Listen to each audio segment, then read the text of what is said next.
Alors là, il faut bien voir que le module 2 de la formation, donc il va se développer en 5 chapitres à nouveau, 5 semaines, on va vous accompagner à développer donc une initiative de plaidoyer basée sur des exemples qui marchent justement. Donc là, très rapidement, je voulais vous présenter un petit peu le schéma de ces 5 semaines de programme qui doivent mener chaque participant à effectivement élaborer une initiative concrète, donc capable effectivement de développer des politiques publiques inclusives au niveau local. Alors dans la première semaine, on verra la phase initiale du plaidoyer qui consiste à choisir la thématique, parce qu'il faudra choisir une thématique éducation inclusive, accès aux élections, etc. Une échelle territoriale. On a bien vu aussi là, dans les différents cours du module 1 l'importance de l'action concernant les politiques inclusives à niveau d'un territoire bien défini.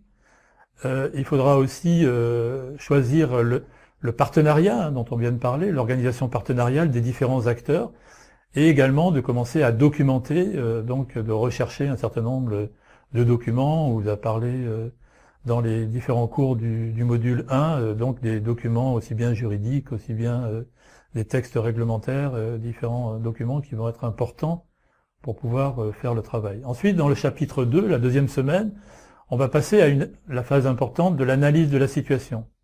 Une analyse partagée qui doit mettre en évidence le problème prioritaire qui va être sélectionné concernant, donc sur ce territoire, pour cette thématique, donc la mise en œuvre d'une politique publique inclusive.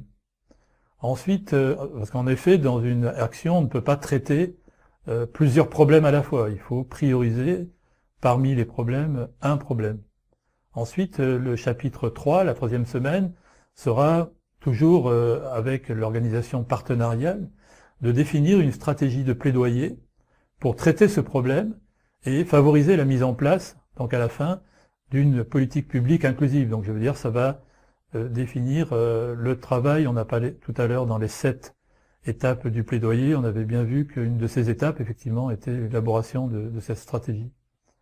Ensuite, dans la quatrième semaine, ça va vraiment être le recueil proprement dit d'une bonne pratique. Donc là, il y a un certain nombre de méthodes avec un certain nombre de points clés à relever.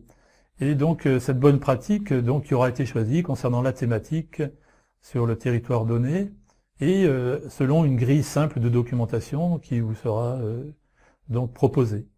Et enfin, en chapitre 5, donc à la fin du module, vous serez amené, on vous demandera de définir un projet mettant en place des actions visant à un changement de la situation, ces actions pour changer, s'appuyant sur une bonne pratique déjà donc relevée, donc en s'appuyant sur cette expérience qui a déjà réussi.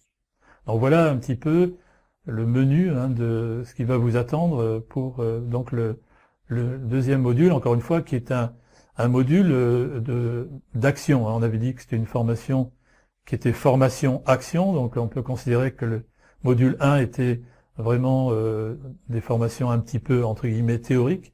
Ici, on aura vraiment de l'action pratique avec vous accompagner pour la mise en œuvre d'une initiative concrète visant donc un plaidoyer pour à la fin améliorer la situation effectivement de développement des politiques publiques inclusives.